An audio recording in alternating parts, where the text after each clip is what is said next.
Hello बच्चों, let's see this question. How many statements are incorrect? Option A, several varieties of Sonalika and Kalyan Sona were introduced all over the rice growing belt of India. Option B, Sonalika and Kalyan Sona were low yielding and high and disease resistant. Option C, Sonalika and Kalyan Sona were wheat varieties. Option D, Sonalika and Kalyan Sona were introduced all over the wheat cultivating regions of the India. Select the correct option. Option A 1, option B 2, option C 3, option D 4. Now, the key concept that is applicable in this question is crop varieties. Crop varieties. So let's see कि ये जो crop varieties है उसको बनाने के लिए या तो फिर उसको प्रोड्यूस करने की रिक्वायरमेंट क्या है.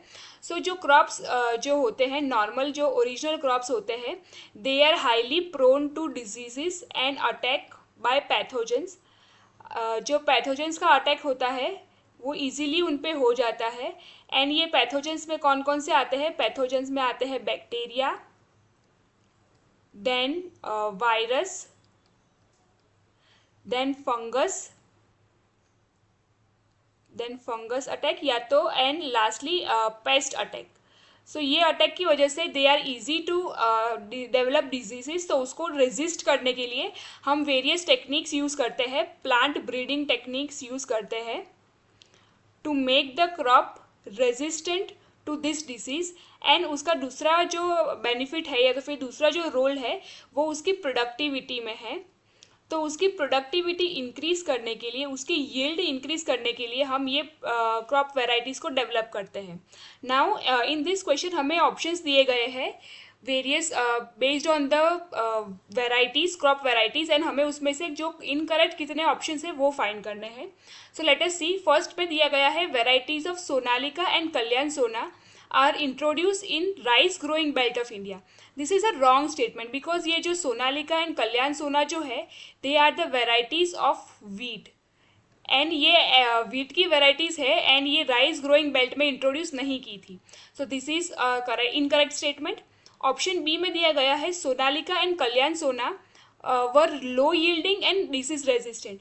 तो अगर हम इसके हाफ पार्ट की बात करें जैसे कि डिसीज रेजिस्टेंट, तो disease resistant is a true statement. But ये जो वेराइटीज़ है उसका दूसरा रोल भी था, वो रोल था उसकी हाई यील्ड. उसकी जो यील्ड थी वो हाई थी, ना कि low yield. So therefore this is also an incorrect statement. Option C में दिया गया है Sonalika and Kalyan Sona were wheat varieties. So yes, this is the true statement because ये जो वेराइटी है that was a wheat variety, wheat crop की varieties है. So therefore this is a true statement. Option D की बात करें तो Sonalika and Kalyan Sona were introduce all over the wheat cultivating regions of India. तो ये स्टेटमेंट भी ट्रू है. कैसे ट्रू है कि ये जो वैरायटी है वो वीट की है एंड देयरफॉर इंडिया में जितने भी वीट कल्टिवेटिंग रीजन्स है उसमें सब जगह पे ये वैरायटी इंक्लूड की थी या तो फिर इंट्रोड्यूस करवाई थी सो दैट उसकी यील्ड इंक्रीज हो सके और वो डिसीज रेजिस्टेंट क्रॉप प्रोडक्शन हो सके.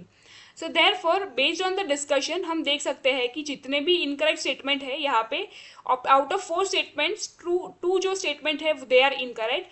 सो therefore the correct option to this question is option B. Hope you understood it well. Best of luck.